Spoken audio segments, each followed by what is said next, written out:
Welcome to this replay of the T23E3. I'm playing this tank on the Fjords map, and you might ask yourself, what is the T23 actually in terms of a tank? It's a Clanwars reward tank that we got quite a while ago for a tier 8 campaign we played. And to all intents and purposes, this tank is actually best compared to the British Comet. It's really similar in terms of playstyle. It's worse in some areas, better in others, but all in all, I mean, if you like the Comet, you'll definitely like this tank. So DPM wise, they're pretty much the same. The Comet has got a stock DPM of 2200, whereas this tank has a stock DPM of 2100, so not too much difference. But the main difference is that the Comet does 140 damage per shot, where this tank only does 115. So you do the less damage per shot, but your rate of fire is higher, so basically you end up with the same DPM. You've got 2 degrees less gun depression than the Comet, 10 versus 12 on the Comet, but engine power wise you've got a better top speed but worse power to weight.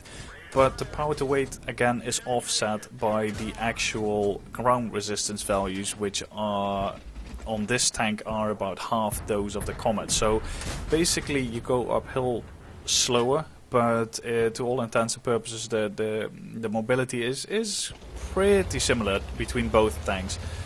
So I mean, and I absolutely love my Comet, so I actually quite love this tank as well. And before it was actually quite crap when we first got it, because then the rate of, or the penetration on the gun was 110 or 120 or something. But in one of the patches after that, they actually buffed the penetration of it to 149, which is the same penetration as the Comet. But one of the major advantages of this tank over the Comet is that this tank actually has preferential matchmaking. So unlike the Comet that can see tier 9s, this can only ever see tier 8s. So that is a massive improvement actually. And here I'm engaging this Type 64 who's bitten off slightly more than he can chew. I think he underestimated this tank. I mean, I am taking damage, but I can easily take that damage from him. A tank like that is pretty dangerous in this matchmaking, because like a tier 6 light, especially one that is used frequently in Clanwars, is a really powerful vehicle. So yeah, preferential matchmaking, pretty much like a Comet. And in between the Clanwars campaign, I thought I'd take this out for a spin. I was playing my VK4503, which I bought a while ago. I will be doing a review on that tank as well at some point, as soon as I get 2 ace tanker badges on it. But so far I've only got first class, but I really like that tank. But yeah, I was taking this tank out as well, just sticking to tier 7 basically. It's a nice relaxing tier to play between the tier 10 Clanwars. And we've pretty much cleaned up this flank, so now it's time to move up, and we've got quite a lot of enemies over there. So try to get some shots in, and then we get smacked in the side by the T23E3, which is camping in base. I unfortunately track my ally, which wasn't actually the nicest thing to do. Yeah, sorry mate, that wasn't actually my plan. You just got in the way of my shot, but I'm relocating to a position where the T23E3 can't actually shoot me, and now I'm taking care of these 2 guys. So yeah, we've pretty much cleaned it up. Now there's only the T28 left and this VK, but I'm a one-shot for both, so I'm playing slightly more passively now. We've still got quite a lot of friendly tanks in the team, so they should have no problem taking this guy out. I have loaded premium ammo because this guy needs to die as fast as possible, and of course I start dinging. I mean, the premium penetration on this tank isn't too bad. It's actually 190, which I think is similar to the Comet, so, and the tier 6 light tank, so that's actually quite workable. And at the moment I'm just waiting. The thing is that T23E3, we know he's camping in the base. I tell my team he's base camping and stay in between the buildings. Let's hope they do. And we're just waiting, because I'm definitely not going to spot, even though I've got probably really good view range compared to the others. If I die, then that sets the chances of us winning this match back quite a lot. And at this point there is a little bit of a stalemate in this match, which at the time that I was playing it was a little bit frustrating. The Hellcat is moving up to spot.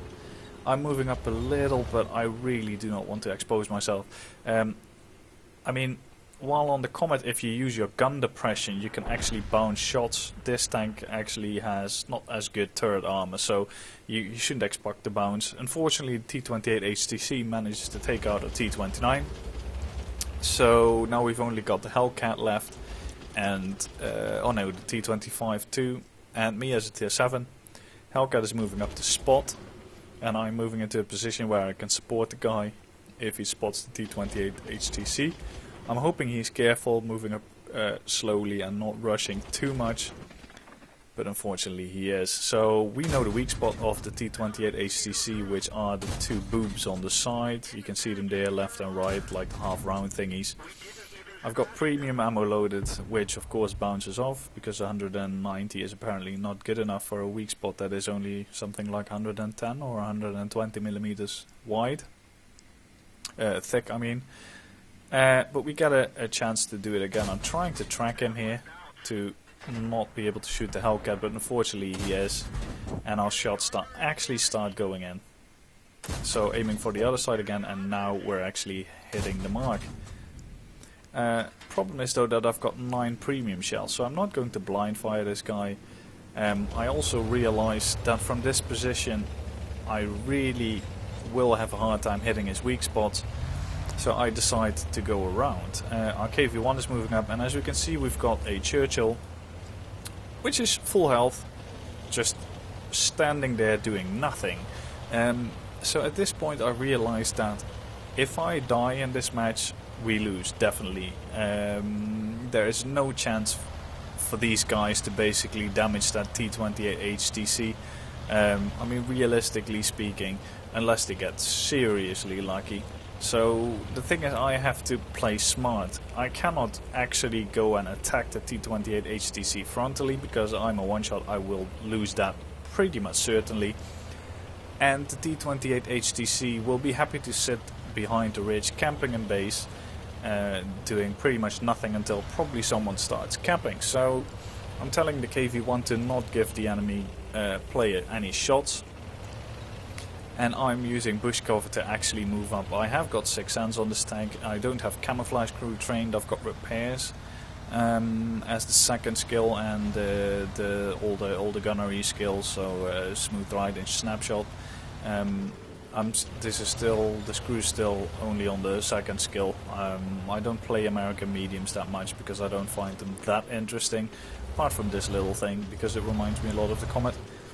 But I'm just trying to stay safe behind these buildings. I've got some bushes here, so I do a quick poke to see if something's spotted. I don't spot the guy.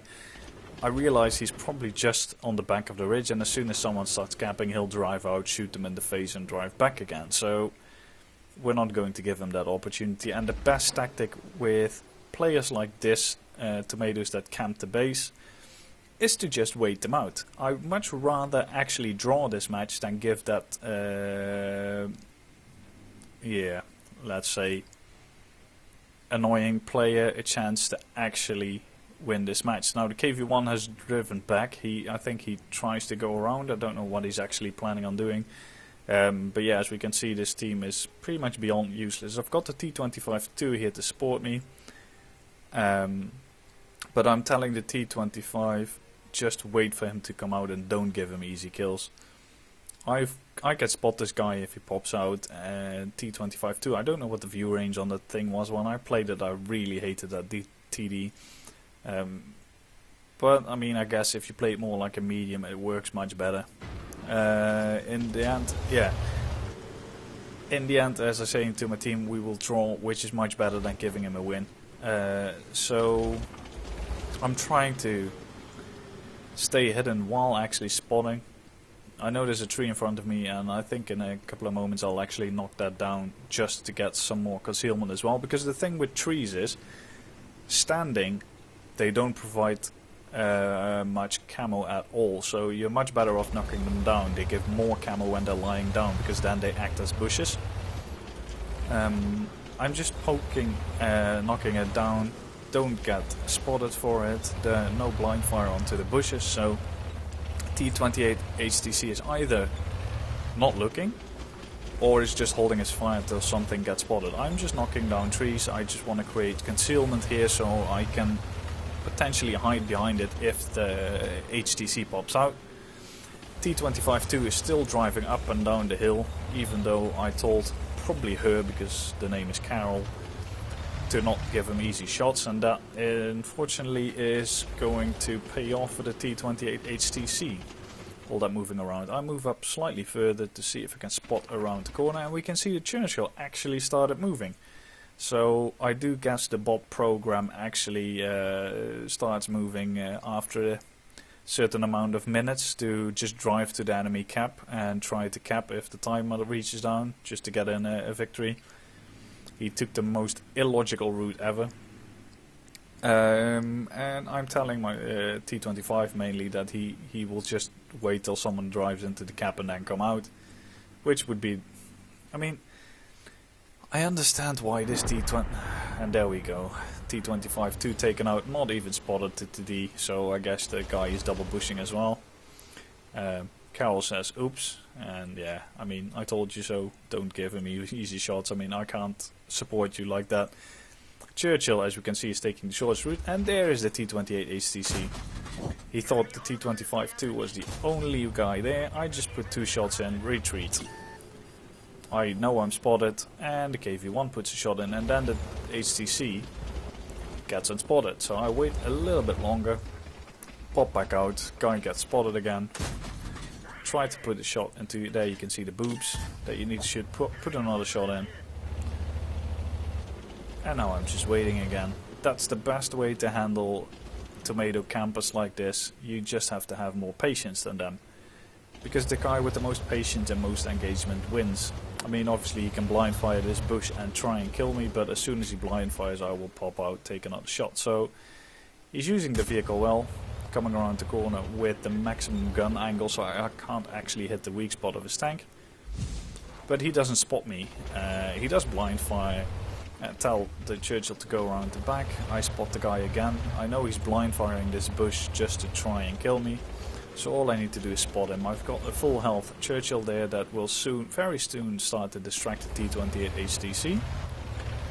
So again, poke out, try and spot, not visible, so now I can stay here.